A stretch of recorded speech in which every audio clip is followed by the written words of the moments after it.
I'm Rick Harp. This is your APTN News Brief for Thursday, January 18th. We return once more to the inquest into the stabbing deaths on James Smith Cree Nation in Saskatchewan. Yesterday was day 3 of the inquest, when it heard testimony from a member of the Melfort RCMP detachment. Rachel May reports. This morning, we heard from RCMP Staff Sergeant Ryan Case. He's currently in charge of the Melfort detachment, the detachment closest to James Smith Cree Nation. Case was not in charge on September 4th, 2022, but he was able to provide a snapshot of how the detachment works. Staff Sergeant Darren Simons, who was in charge on the day of the massacre, is expected to appear before the inquest next week. According to Case, the Melfort detachment doesn't police its area 24/7. Instead, 16 officers split just 20 hours a day from 8 a.m. to 4 a.m. But the attacks, which saw 11 people killed and 18 injured, happened between 5:40 a.m. and 7:10 a.m. outside of the covered hours. We also learned that drugs played a large part in the case, with Miles Sanderson selling cocaine in the community 3 days prior to the attacks. Case said that from October 1st, 2023 to December 31st, 2023, there were about 200 calls to James Smith Cree Nation. 10% of those calls were mental health-related incidents, which he says goes hand in hand with addictions. This afternoon, some band members involved in the incident spoke to the media. Daryl Burns and his sister Lydia Gloria Burns were part of the Reserve's crisis response team. They answered a mental health call that morning. Lydia was killed. Well, it's just Bonnie and Greg, and she got murdered. So ever since that day, the crisis response has been done. We refuse to go on those calls because, for myself, I went on a few of those crisis response calls, and it was pretty dangerous to myself prior to that. The inquest continues throughout next week. Rachel May, APTN National News, Melfort, Saskatchewan. To Manitoba, where Barons River First Nations woman and her grandchildren have been transported south to Winnipeg after a viral social media post revealed extreme living conditions on reserve. Tamara Pimentel has more. To people, counselors, I need somebody to come and look up my house, what conditions I have here. Marva George of Barons River First Nation says it took this viral Facebook post to get any help with poor living conditions that worsened in the recent cold weather. Broken baseboard heaters led to frozen pipes, which may have led to sewage backing up into the only bathtub and toilet in her house. There's lack of housing back home, like in my community. Crowded homes, and there's probably more than 10, 15 people in the house. My condition with my health, I'm in a wheelchair, and it's kind of hard at times, but I just always think about my grandkids. 8 family members live in this home, and George says the sewage has been backed up now for over 3 weeks. I had to live the old ways. I had to get a pail for them just to use the washroom. I told my kids, this is how we lived long ago, I said, before we had running water. To complicate things further, George had her leg amputated in early 2023. She undergoes dialysis regularly. She says after multiple pleas for help with her home, Jordan's principal relocated her and her 3 grandchildren to a wellness center in Winnipeg earlier this week. Because I needed people to hear me out, that I needed help because of the condition of my house, because we need to live in a better environment when we have kids and when you have health problems.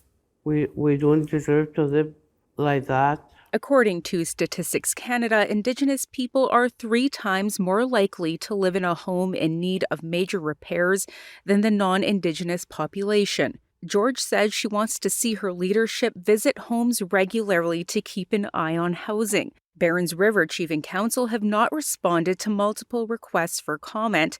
George says there is no room for dialysis treatment in Winnipeg. She has to travel to Selkirk, north of the city.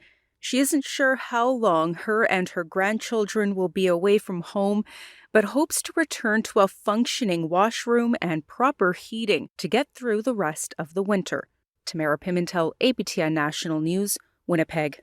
We're hearing more now from the Winnipeg woman behind a pair of human rights complaints filed in the name of those thought to be victims of an alleged serial killer. Among them, Cambria Harris's mother. Her complaints accuse both the previous and current Manitoba governments of discrimination. The fact that there has been such a lack of progress over the last year, and it's not what government did what, it's not what the previous government did or the new government, it's the matter of the fact that the landfills need to get searched at the end of the day, and along the line there does need to be accountability for all levels of government. It is absolutely frustrating because the families shouldn't have ever had to have taken on this kind of work in the first place. Never in the history has a family ever been asked to present a feasibility study or present document after document to prove that finding their loved one is feasible. And that in itself is very distressing to have to continuously re-traumatize yourself. And so it's just important that families need to be protected during this process. And 1 year later, families are still sitting here asking the same thing, and we're pushing forward regardless, but that's why it's important to continue to sit here and have these conversations. Turning to Edmonton, site of some bitterly cold conditions of late, the city has declared a housing and houselessness emergency meant to help those who now find themselves with nowhere to sleep. Chris Stewart reports. There was a blow to supporters of houseless encampments on Tuesday when Court of King's Bench Justice Jonathan Martin threw out a lawsuit filed by the Coalition for Justice and Human Rights. The coalition was trying to stop Edmonton police from dismantling houseless encampments. They dismantled 8 camps in the past 3 weeks, removing over 120 structures. Justice Martin said the coalition did not have the experience to speak for the city's houseless population. After a meeting with provincial ministers and Edmonton police, Edmonton City Council held a special session and declared a housing and houselessness emergency. The goal is to find a way to fight the increasing number of houseless people in the city. By a vote of 9-4, the resolution calling for a housing and houselessness emergency was passed. If we don't treat this as a long-term emergency, more and more Edmontonians will fall through the cracks.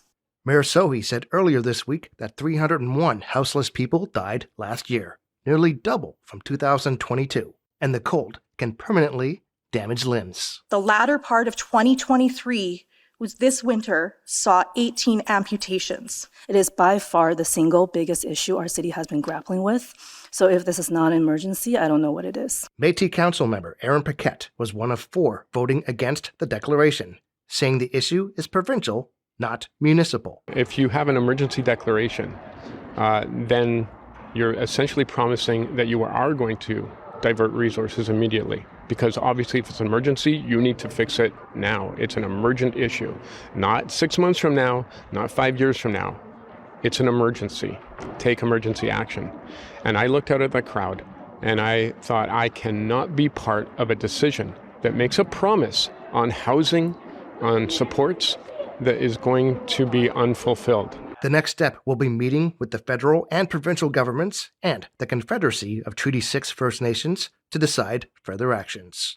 Chris Stewart, APTN National News, Edmonton. And that's your APTN News Brief for Thursday, January 18th. I'm Rick Harp.